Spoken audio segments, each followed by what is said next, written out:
Welcome to the Israel Answers series, connecting Israel, the Bible, and you. Join Susan Michael as she explores timely issues and current events from a scriptural perspective to equip the Christian world with a balanced and biblical response.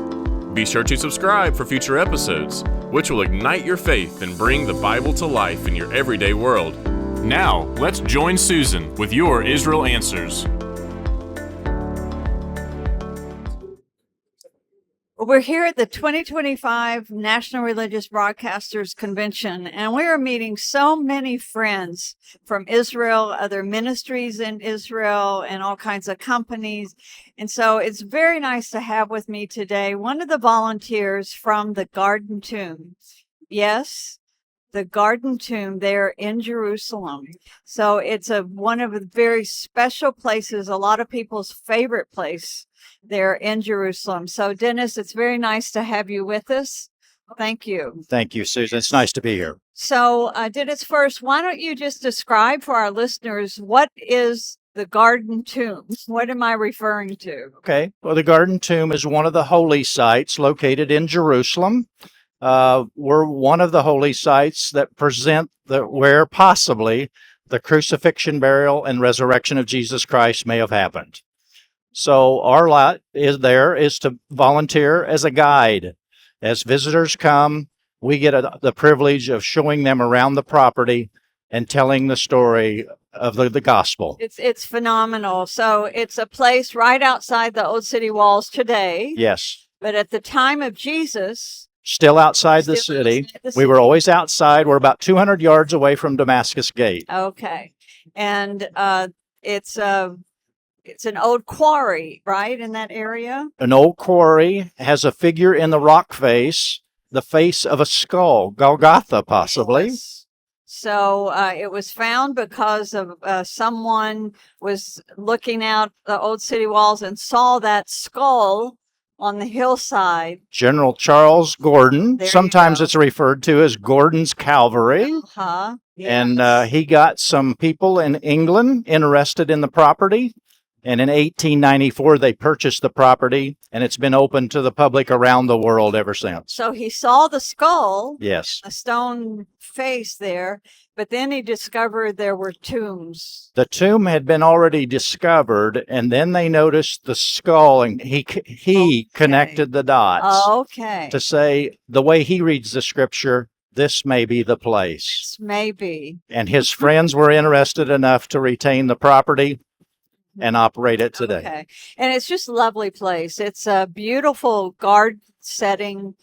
You've discovered some things from even the first century time there, like an olive press, right? A wine press was discovered in the property 30 years after they purchased the property, which we think gives it validity of possibly being the garden of Joseph of Arimathea, the one that took Jesus' body off the cross. Yeah, so it's a lovely place, absolutely peaceful. Yes. And the birds, the trees, the plants, and a beautiful place to sit and fellowship with the Lord and reflect upon the price he paid for us. Yes. We want it to be that. We want it to be an oasis for the people to come reflect on who Jesus Christ really is, what he's done for us, and the good news and the hope he offers. So when you're there, you not only get to go see the sights around the facility, but you have a time to get together with your friends and your group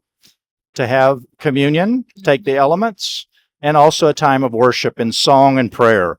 So we want it to be a meaningful time, and we hear back from our visitors, and it usually is. Yes. Sometimes we hope it's life-changing, but it's always meaningful, and it's one of those memories you don't forget.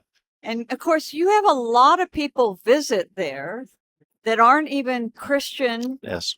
Because it's just a well-known tourist site to see. Yes. And so your guides, you always present the gospel. Always. We think we're one, if not only place, as you visit Israel, to present the gospel.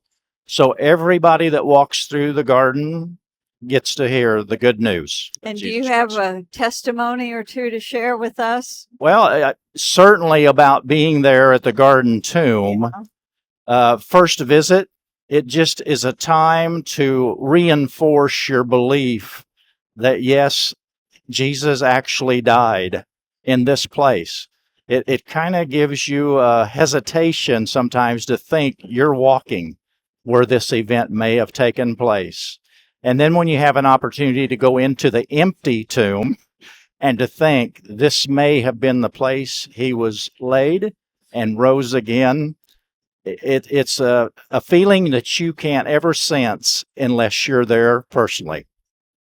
And that we want everybody to have that experience. And of course, that famous door that goes to the empty tomb, and what is written on it? Well, he is risen. Now, we have a lot of conversation about the door, Susan, so this is interesting.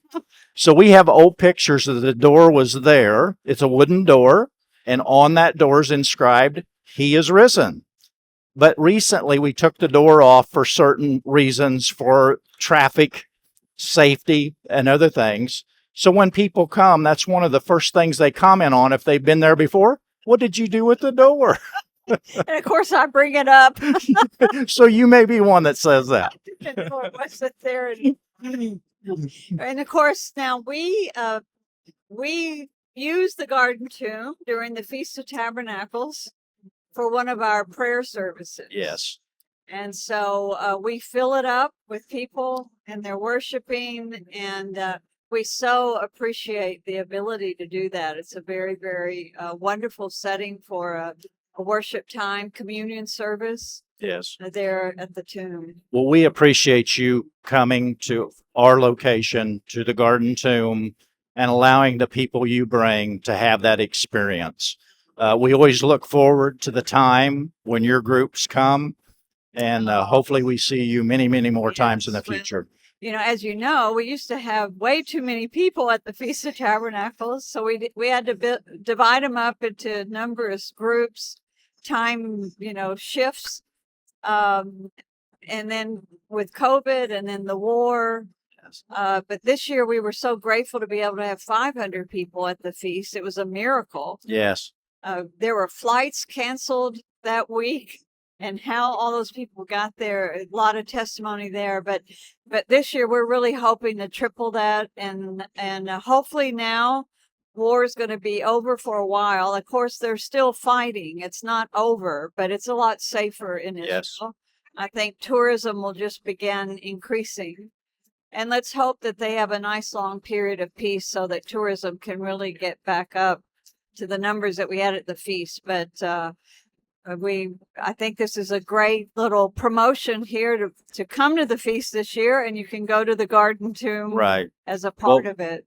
We want to leave the message, the Garden Tomb is open, Israel is open. Yes. So we have seen visitors all year long, and I am amazed that you bring groups, but other people around the world come to visit Israel even now. Oh, well, So- they're there, and you go in, and in the garden, there'll be a Chinese group over here, and an American group over there, and Spanish over here, and it's just amazing. It's interesting to listen to the music blend together.